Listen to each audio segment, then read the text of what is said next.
John Morrison was fixing a broken carburetor when the sky turned white. He had been working in his garage for most of the afternoon, listening to the radio and drinking cheap beer. The summer heat made his shirt stick to his back, and his hands were covered in black grease. He was 43 years old, divorced, and lived alone in a small house outside Columbus, Ohio. His life was simple and quiet. He fixed cars for a living, went fishing on weekends, and called his sister every Sunday night that nothing about John Morrison suggested he was special. Nothing about his life hinted at greatness. He was just a regular man doing regular things in a regular town. Then the ship came down. The light was so bright that John dropped his wrench and covered his eyes. A sound like thunder rolled across his property, shaking the walls of his garage. When he stumbled outside, he saw something impossible sitting in his backyard. The ship was silver and smooth, shaped like a teardrop, the size of a bus. It had crushed his tomato garden completely.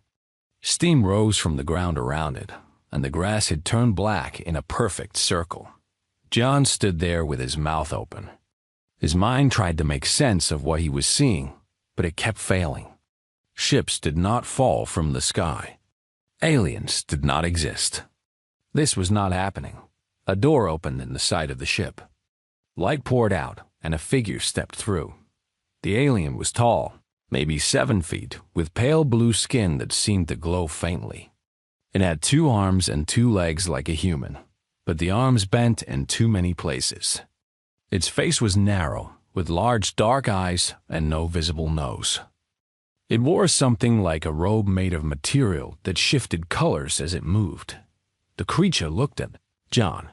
Then it looked at the crushed tomatoes. Then it looked back at John. "You are the one called John Morrison," it said. The words came out in perfect English, though the alien's mouth did not move quite right. "I am Councilor Thrix of the Galactic Council. I am here to collect you." John did not run. He did not scream. He had never been the type to panic. Instead, he wiped his greasy hands on his jeans and tried to think clearly.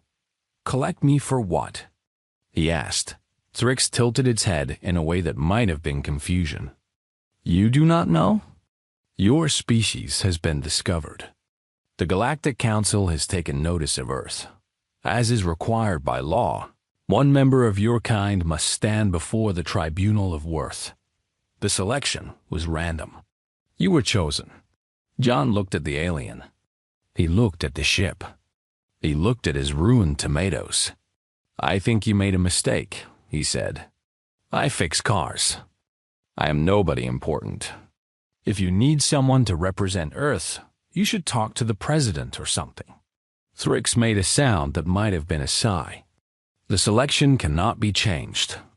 The protocol is absolute. You are the one. You will come with me to the council headquarters. You will face the tribunal. The fate of your entire species depends on your performance." The words hit John like a punch to the stomach. The fate of his entire species. 7 billion people. His sister. Her children. Everyone he had ever known. "What happens if I fail?" he asked. "Your planet will be quarantined. No contact with other species. No access to advanced technology. Your people will be trapped on Earth for a minimum of 10,000 years. Some species never recover from quarantine. They destroy themselves before the period ends." John felt his legs go weak. He sat down on the ground, right there in the dirt next to his garage. "And if I refuse to go?" Thrix looked down at him with those large, dark eyes. "Then your planet fails the tribunal by default. The quarantine begins immediately." There was no choice.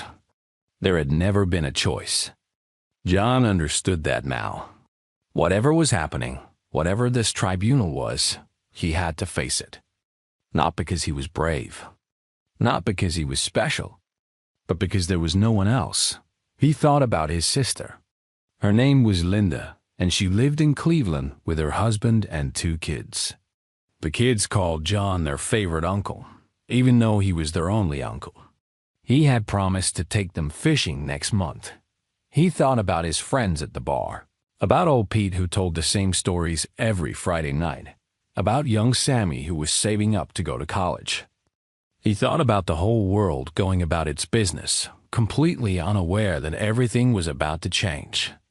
"Okay," John said. He pushed himself back to his feet. "Okay, I will go with you. But I need to do something first." He went inside his house and found his phone. He called his sister. She did not answer, so he left a message. "Hey, Linda, it is John. Something came up, and I have to go away for a while. I do not know how long. I need you to take care of my house and feed Mrs. Patterson's cat like I promised. I love you. Tell the kids I love them too. I will explain everything when I get back." He hung up the phone. He did not know if he would ever get back. He did not know if there would be an Earth to come back to. Thrix was waiting outside. The alien watched as John locked his front door, a strangely human gesture that seemed to puzzle the creature. "You secure your dwelling," Thrix observed, "even though you may never return." "Habit," John said. "My mother raised me to always lock the door." He followed the alien to the ship. The inside was larger than it looked from outside, filled with soft light and strange humming sounds. There were no visible controls, no buttons or screens. The walls themselves seemed alive. "The journey will take approximately 6 of your days," Thrix said. "I will explain the tribunal process during the trip. I must warn you that no human has ever faced the Council. I do not know how you will be received. Your species is considered primitive by galactic standards." John sat down in a chair that seemed to form itself around him. Through a window that had not been there a moment ago, he watched his house grow smaller and smaller. Then Ohio was gone. Then America was gone.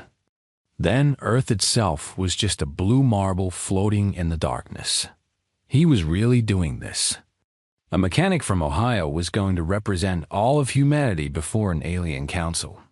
"I have one question," John said. Thrix turned to look at him. "Yes? Is there coffee where we are going?" "Because I am going to need a lot of coffee to get through this." The alien stared at him for a long moment. Then it made a sound that might have been laughter. "I do not know what coffee is," Thrix admitted. "But we will find out together." The ship jumped to faster than light speed, and Earth disappeared behind them. The Galactic Council headquarters was the largest thing John had ever seen dotted hung in space like a metal moon, orbiting a star that glowed deep red and angry. Thousands of ships moved around it like insects around a hive. Lights blinked across its surface in patterns that hurt John's eyes if he stared too long. The whole thing was bigger than any city on Earth, bigger than some countries.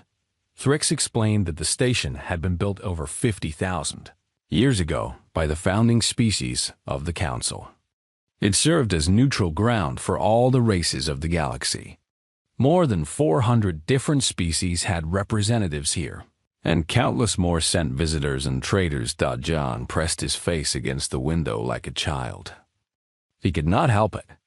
Everything he was seeing was impossible, and yet it was real. He was really here. He was really doing this. The ship docked in a massive hangar filled with vessels of every shape and size. Some were sleek and beautiful. Others were rough and ugly. A few seemed to be alive, their hulls breathing slowly in and out. John tried not to stare, but he could not look away. When the door opened, a woman was waiting for them. She was human, maybe 35 years old, with short brown hair and sharp eyes that missed nothing. She wore a simple gray suit that looked expensive and carried herself like someone used to being in charge. When she saw John in his stained jeans and old t-shirt, her expression flickered with something that might have been disappointment. "John Morrison," she said. "I am Patricia Dane. I have been assigned as your advocate for the tribunal."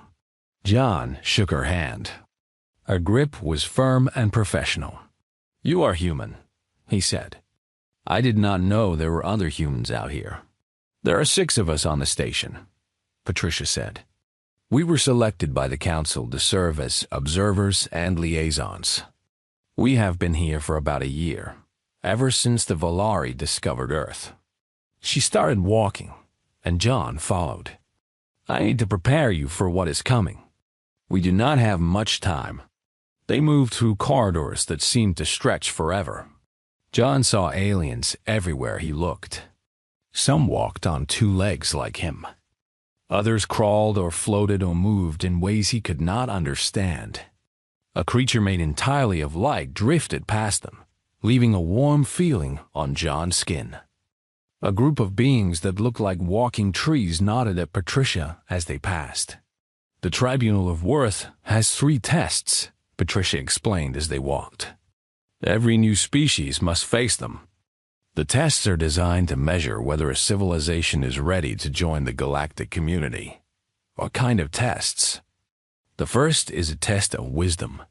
You will be given a complex problem to solve.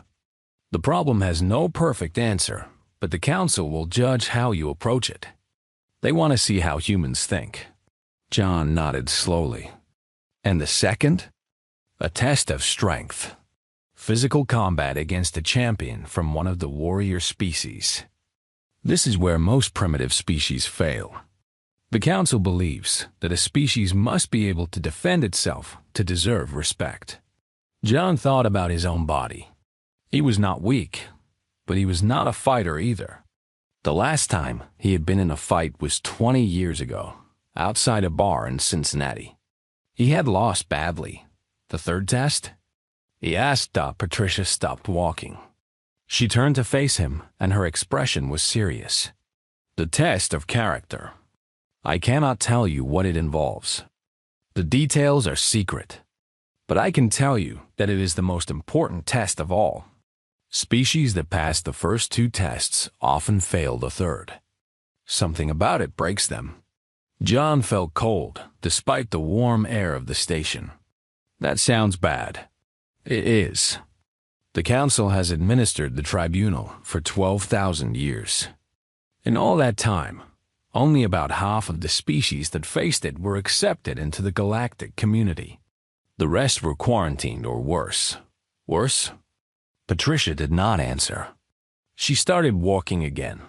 They arrived at a small apartment that would be John's home for the duration of the tribunal. It was simple but comfortable, with a bed and a desk, and a window that looked out at the Red Star. A machine in the corner could produce food, though Patricia warned him that it would take time to learn how to make anything that tasted right. You have 3 days before the first test, Patricia said. I will spend that time teaching you everything I can about the council and its members.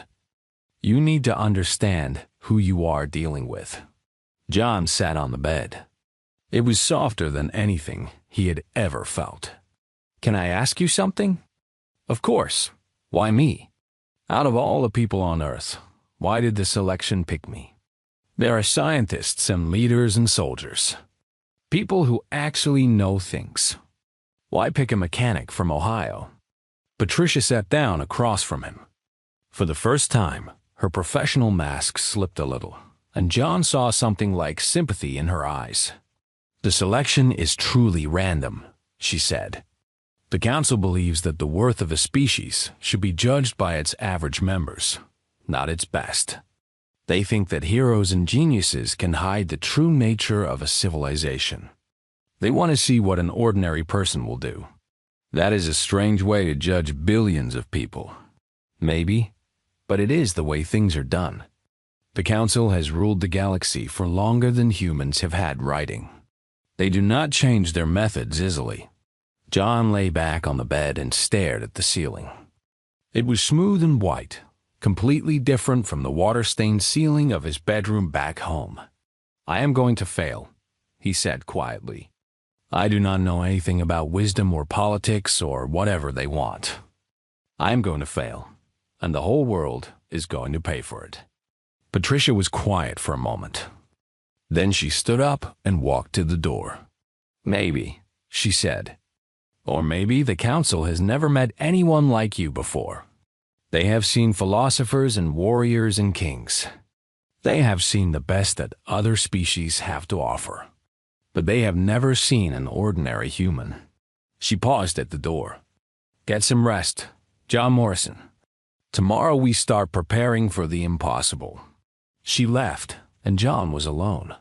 He lay there for a long time, thinking about Earth, thinking about his sister and her kids, thinking about all the people who had no idea that their fate rested on the shoulders of a man who could not even keep his tomato garden alive. Outside the window, the red star burned in silence. Ships moved through the darkness like fireflies. Somewhere on this massive station, beings from 400 different worlds were waiting to judge humanity. John closed his eyes and tried to sleep. He dreamed of home. The test of wisdom began on the morning of the fourth day. John stood in a vast chamber filled with thousands of alien observers. They sat in rising tiers that climbed toward a ceiling so high it disappeared into shadow. Every eye in the room was fixed on him. The small human standing alone in the center of the floor. At the front of the chamber sat the three arbiters, the ancient beings who would judge his performance. The lead arbiter was called Vorath, a creature made of living crystal that caught the light and threw it back in rainbow patterns. When Vorath spoke, the words seemed to come from everywhere at once. Human, you will now face the test of wisdom. You will be placed in a simulation. The scenario is complex. There is no perfect solution. We will judge you not on the outcome, but on the process of your thinking. John nodded. His throat was dry, and his heart was beating too fast. Patricia had spent 3 days preparing him for this moment, but he still felt like a child pretending to be an adult. The lights dimmed. The chamber faded away. Suddenly, John was standing somewhere else entirely. He was on a planet. He could tell that much from the sky, which was pink instead of blue. A city stretched out before him, filled with buildings that looked like they were made of glass. People moved through the streets below, though they were not human. They had gray skin and 4 arms, and they walked with a strange swaying motion. A voice spoke in his head. It explained the situation. He was the leader of this colony world. The planet had limited resources, and those resources were running out. In 3 months, there would not be enough food or water for everyone. On top of that, a large asteroid was heading toward the planet. It would hit in 6 months. The colony had ships, but not enough to evacuate everyone. Political groups were fighting for control. Some wanted to save the young. Others wanted to save the rich. Others wanted to fight to the death rather than flee. John had to solve this problem. He had to save as many people as possible while keeping the colony from tearing itself apart.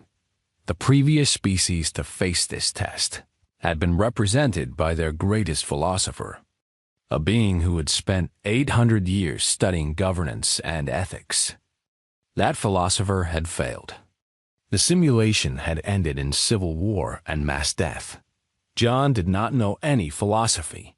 He had barely graduated high school, but he knew people. He had spent his whole life around regular folks, watching them argue and fight, and eventually figure things out. He started asking questions. The simulation provided answers. He learned about the different political groups and what they wanted. He learned about the resources available and how they were distributed. He learned about the asteroid and the ships and the time remaining. Then he made his decision. He did not try to solve the problem himself. Instead, he divided the colony into small groups. Each group was responsible for its own section of the city. Each group got to decide how to use its share of the resources. Each group had a representative who could talk to the other groups. It was messy. It was inefficient. Some groups made bad decisions. Some groups fought with their neighbors. But slowly, something started to happen.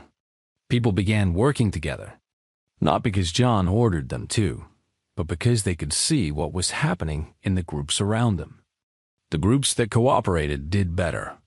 The groups that fought did worse. People learned from watching each other. When the time came to decide who would board the evacuation ships, John let the groups vote. Not on who should go, but on what principles should guide the decision. The colony argued for days.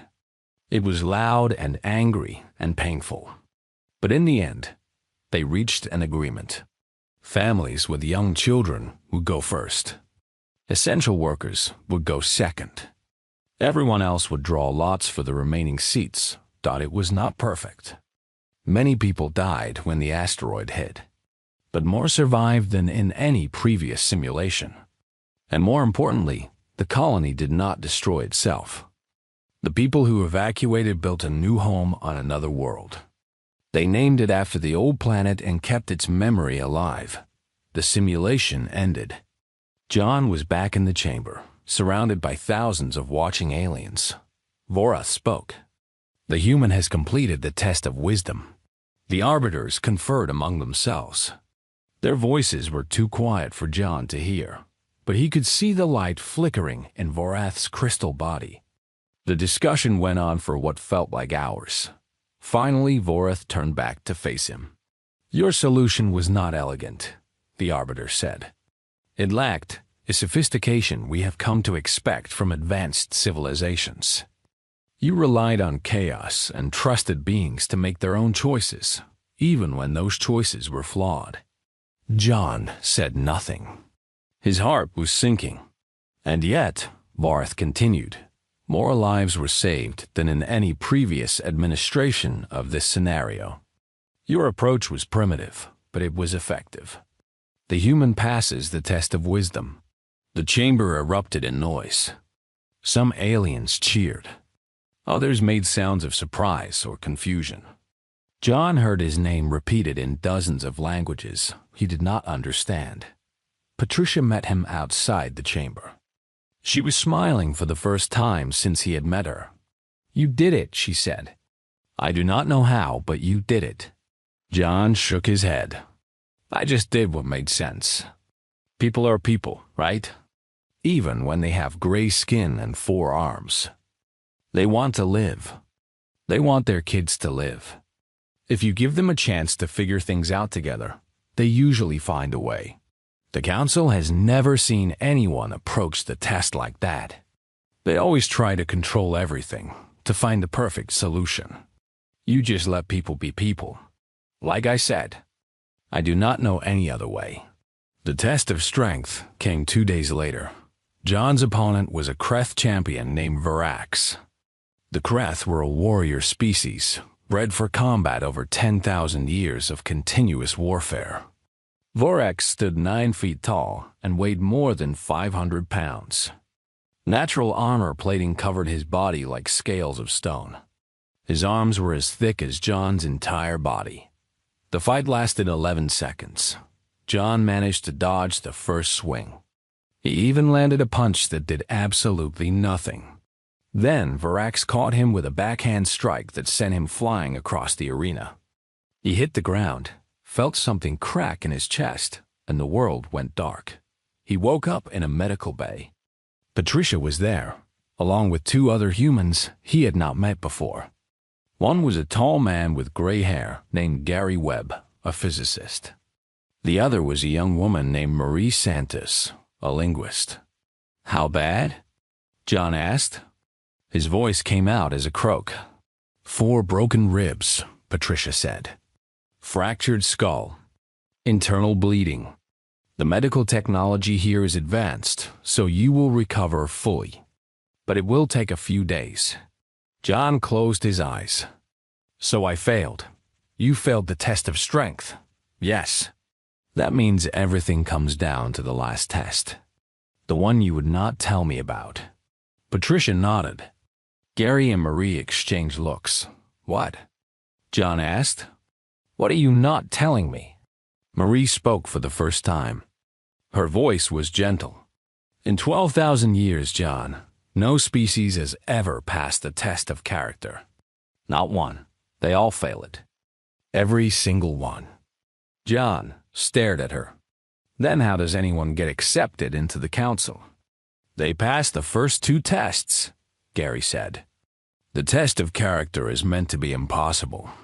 The council wants to see how species handle failure, how they react when everything falls apart. John lay back on the bed. The ceiling above him was white and clean.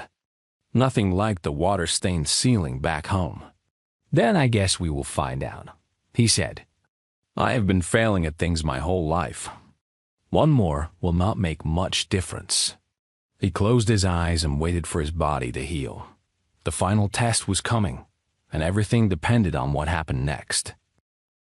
The test of character took place in a small white room with no windows. John had recovered from his injuries, though his ribs still ached when he breathed too deeply. Patricia had walked with him to the testing chamber, but she could not go inside. No one could. The test had to be faced alone. The room was empty, except for a single pedestal in the center. On the pedestal sat a button. It was simple and black, about the size of John's fist.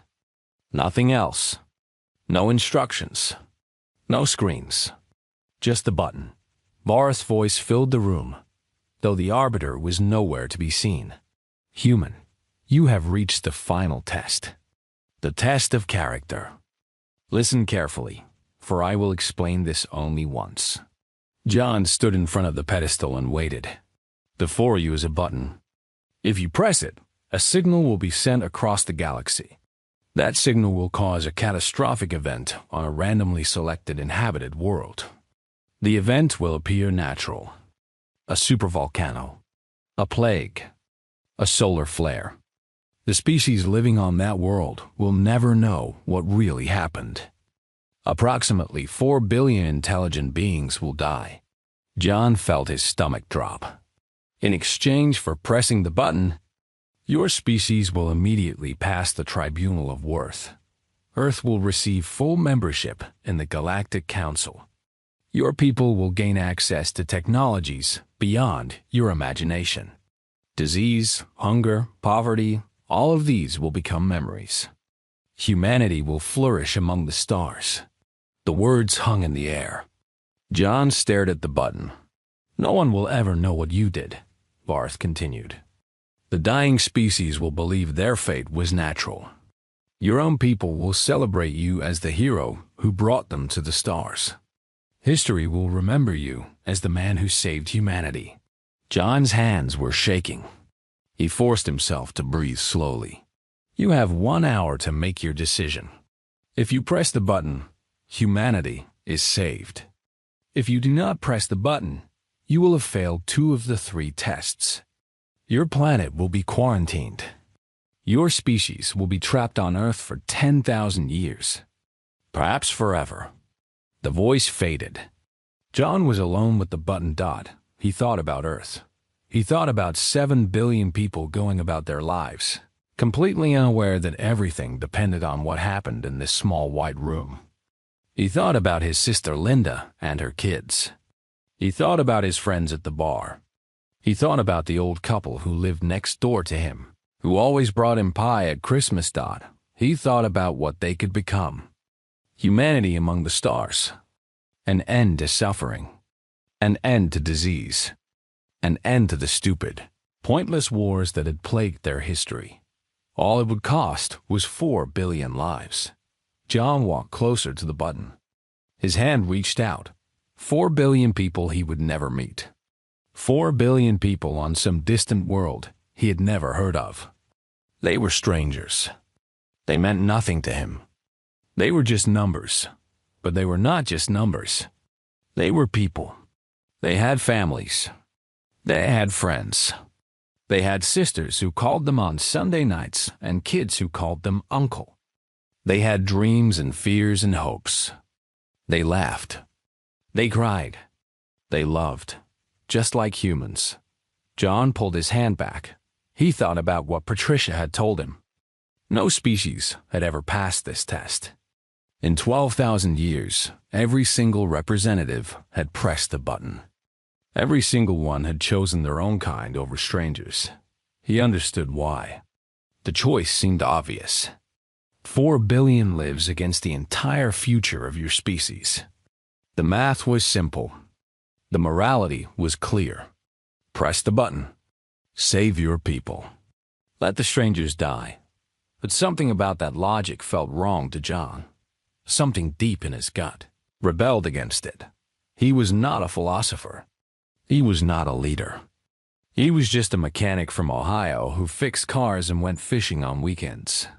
But he knew one thing. He knew that some things were wrong no matter what. Killing innocent people was wrong. It did not matter if they were strangers. It did not matter if no one would ever know. It did not matter if the benefits outweighed the costs. It was wrong. John sat down on the floor of the white room. He crossed his arms and looked at the button. No, he said. There was a pause. Then Vorth's voice returned. You refuse to press the button? I refuse. You understand what this means? Your species may never reach the stars. Your planet may be quarantined until your son dies. I understand. You would condemn your entire species to save strangers you will never meet? John thought about the question. He thought about it hard. I am not condemning anyone, he said. I am just refusing to kill 4 billion innocent people. That is not the same thing. The outcome is identical. No, it is not. If Earth gets quarantined, that is the Council's choice. Not mine. You are the ones with the power here. You are the ones making the rules. I am just one man sitting in a room, choosing not to commit murder. Silence followed. John could not tell if Vorth was still listening. Look, John continued, talking to the empty room. I am not smart enough to know what humanity deserves. Maybe we are ready for the stars. Maybe we are not. But I know one thing. If the only way we can get there is by killing billions of innocent people, then we do not deserve it. Not yet. Maybe not ever. He paused. His ribs ached. His eyes were wet. My mother used to say that a man's character shows in what he does when no one is watching. Well, no one is watching right now. No one will ever know what I choose. And I choose not to be a murderer. I choose to be the kind of man my mother raised me to be.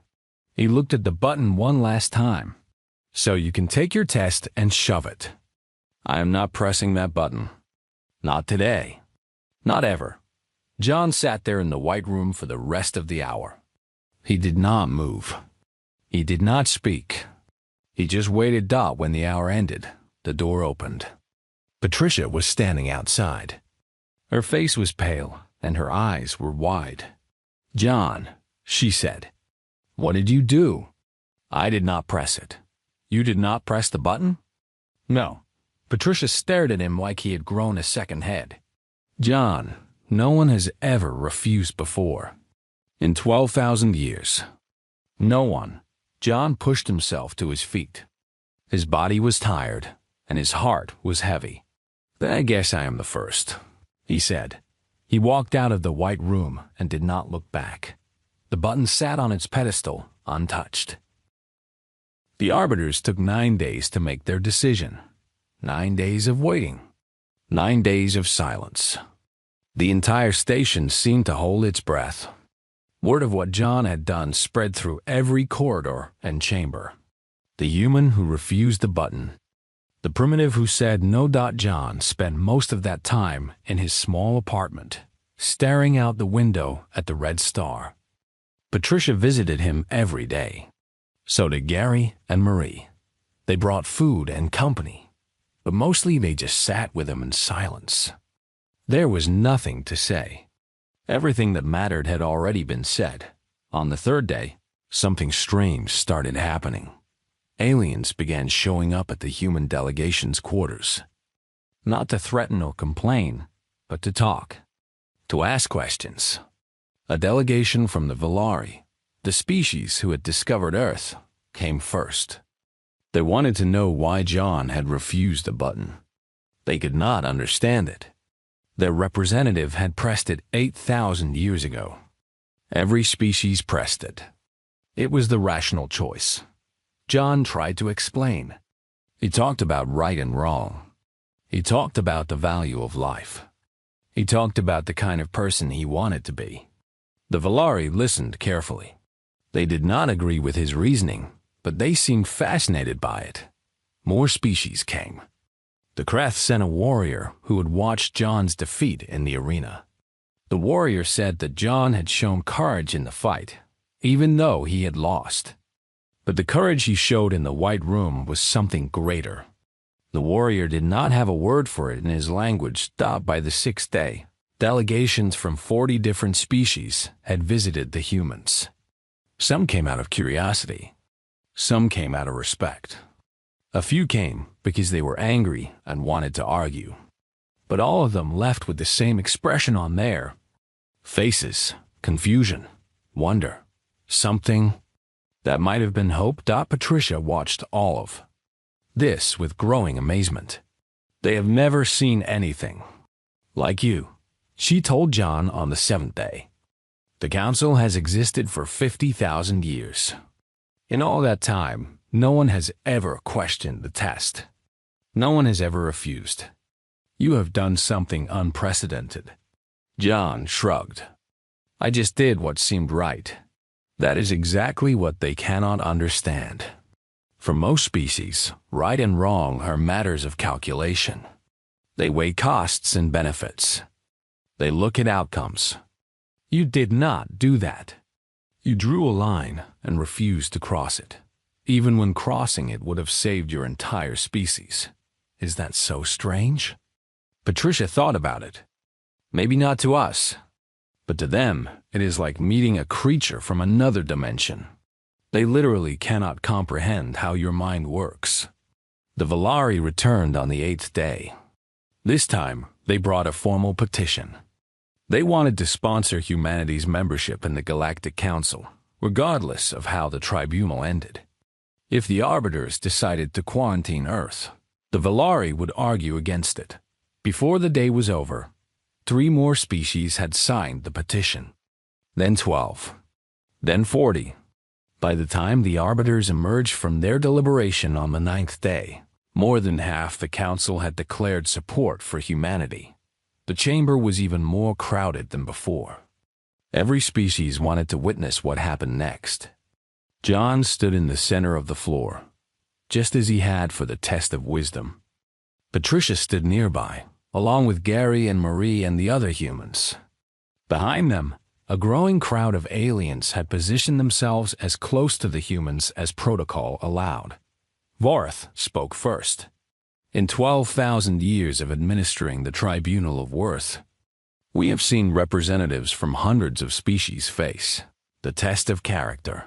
Philosophers, warriors, kings, scientists, the greatest minds of countless civilizations. Every single one of them pressed the button. The chamber was silent. We designed the test to be impossible. We believed that self-preservation was the deepest instinct of all intelligent life.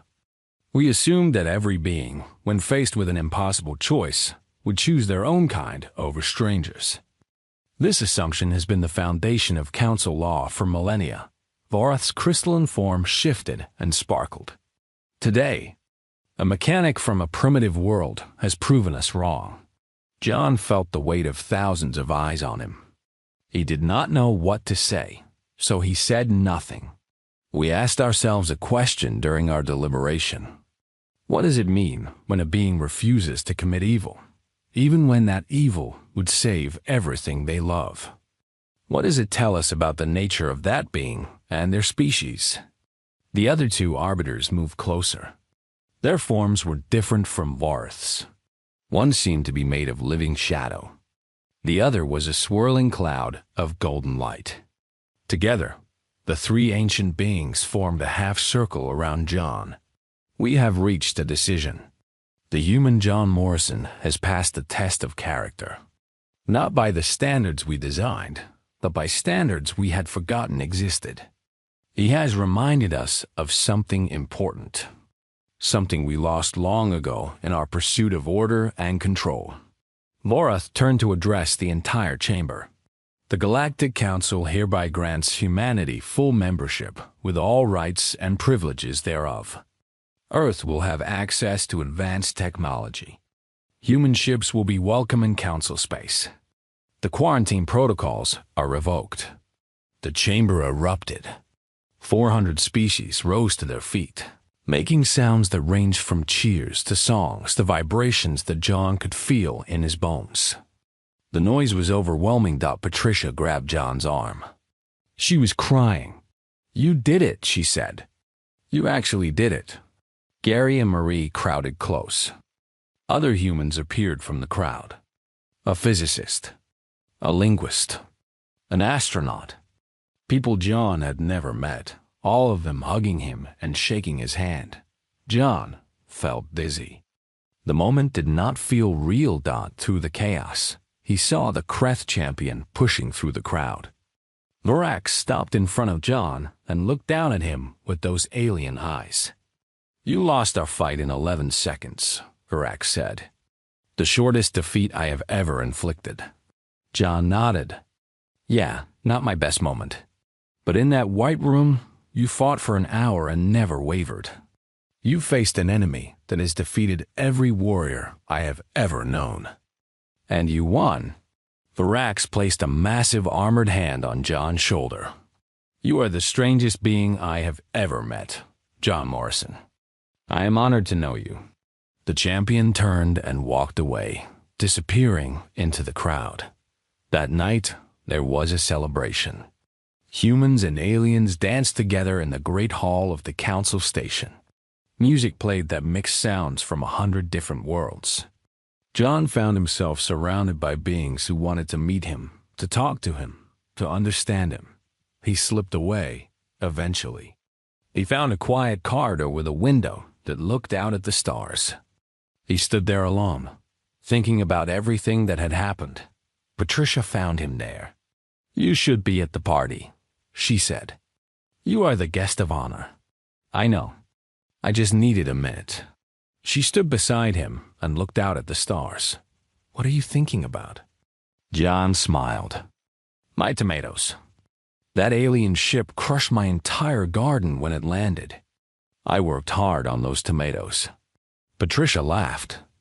"It was a good sound. You just changed the course of human history, and you are thinking about tomatoes." They were really good tomatoes. They stood there in comfortable silence for a while. Outside the window, the red star burned steadily. Ships moved through the darkness. Somewhere out there, Earth was waiting for its hero to come home. "What happens now?" John asked. "Now everything changes. Technology, medicine, space travel. The world will never be the same. Is that a good thing? I do not know. But I think it might be. Because of what you showed them. You proved that humans can be trusted. You proved that we have something inside us that even the oldest civilizations have lost." Patricia turned to look at him. "You gave us a chance to be better than we have been. That is more than anyone could have asked for." John nodded slowly. He thought about his sister. He thought about her kids. He thought about the whole world waiting for news. "I should probably call home," he said. "Let them know I am okay." "Probably. Your sister has been calling the State Department every day for 2 weeks." John laughed. That sounded like Linda. He took one last look at the stars. Then he turned and walked back toward the celebration. Behind him, the galaxy stretched out forever, full of wonders, full of dangers, full of beings that humanity would one day call neighbors. Thought it all started with a mechanic from Ohio who refused to press a button. No one had seen it coming. But that was the thing about humans. They were full of surprises.